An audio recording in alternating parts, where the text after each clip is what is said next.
Good morning, children, and welcome back to your civics class. In the last class, we have started with the making of Indian Constitution, right? We have tried to understand how our Constitution was made, what were the problems which were faced by our leaders, how the first draft was made by Motilal Nehru and other 8 Congress leaders, and on the basis of that draft, various assemblies were held, discussions were done.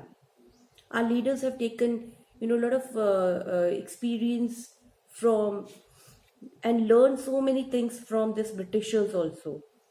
Our constitution has formed by learning from many constitutions and many experiences from other countries also, like French Revolution, Russian Revolution.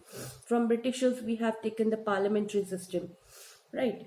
So we have understood that how our constitution was made, but let us understand what is Constitutional Assembly, how it was formed, and what was their role.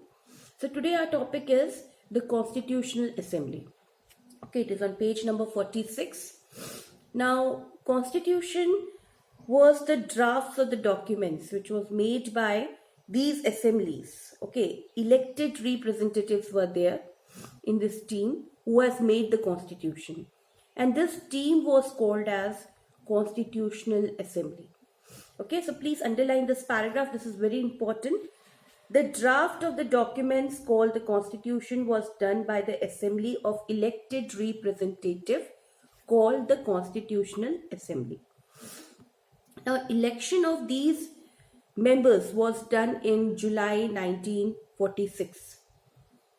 Okay, and the first meeting of this assembly took place in December 1946. It is given in this paragraph. First paragraph, please underline that. The whole paragraph is important, please underline. Soon after the country divided, that is India-Pakistan division took place, and then we have our Indian Constitutional Assembly, in which there were 299 members, and then they have drafted their own, we have drafted our own constitution. Now this assembly adopted the constitution on 26 November 1949, but then it was effectively declared and it came into effect on 26 January 1950. And to make this day to celebrate this day, January 26 was considered as a Republic Day every year. Now, why it was, declared on 1950, however, it was prepared in 1949. The reason behind was to have a Sampurna Swaraj, to have a complete independence. They have decided one day and, declared it on 1950, January 26, 1950. Okay. Now the question is that why do we accept our constitution? The Indian people or the people of country, why do they accept the constitution? And there is no community who has opposed against the constitution. The reason behind it, that our constitution has been made by a lot of efforts. It is made by certain representatives who are elected by the people.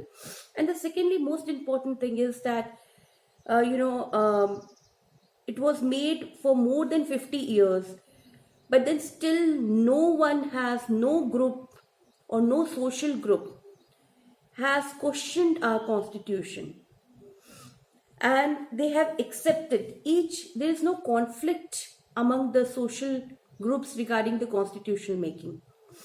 Okay, so that's the first reason for it. So we can underline this. We have already noted one reason above. The constitution do not reflect the view of its member alone. It's express a broader consensus of the time. Many countries of the world had to rewrite their constitution, right? There are many countries who have to rewrite the constitution. In many countries, people do not accept the constitution. But in India, no large social group, you can underline these lines, no large social group or political party had ever questioned the legitimacy of the constitution itself. It is the universal achievement for any constitution. Okay, that is the one reason.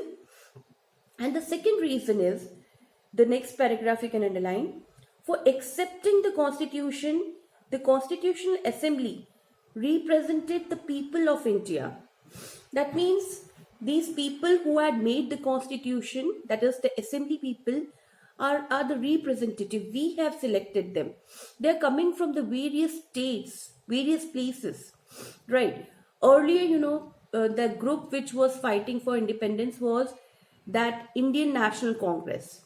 So member of these Indian National Congress were basically from various religion, various caste, various places from India. And most of them were representing the constitution. Most of the members were from Constitutional Assembly. Okay. Now, this Constitutional Assembly was led by B.R. Ambedkar. He has prepared the draft of constitution for discussion, and several rounds of this discussion took place of this draft, right? Clause by clause. And more than 1,000 amendment was done. You please underline this. It's on last paragraph. You can underline this. The draft committee was chaired by Dr. B.R. Ambedkar. He has prepared the draft constitution for the discussion, and several rounds of the discussion took place clause by clause. More than 2,000 amendments were considered, and the member deliberated for 114 days spread over 3 years. It took 3 years to prepare a constitution. Apart from that, the whole volumes, whole debates are recorded, and they are present in the form of Constitutional Assembly debates. These volumes are available. They are 12 bulky volumes. Okay, and these debates provides a rationale behind every provision of constitution. You have a reason, whole everything, why this constitution, why particular clause has been put, whatever the reason it has been written there, discussed there, and it is stored. Okay, this is used for the interpretation of the constitution, right? Sometimes if someone has some doubts regarding certain clause or something which is written in the constitution, so certain clarifications are given in this. So everything is preserved, everything is there. This whole process took 3 years to prepare. Okay, so in that way, finally our constitution was made. Okay, so in next class, we'll try to understand the values of our Indian constitution. Okay, thank you.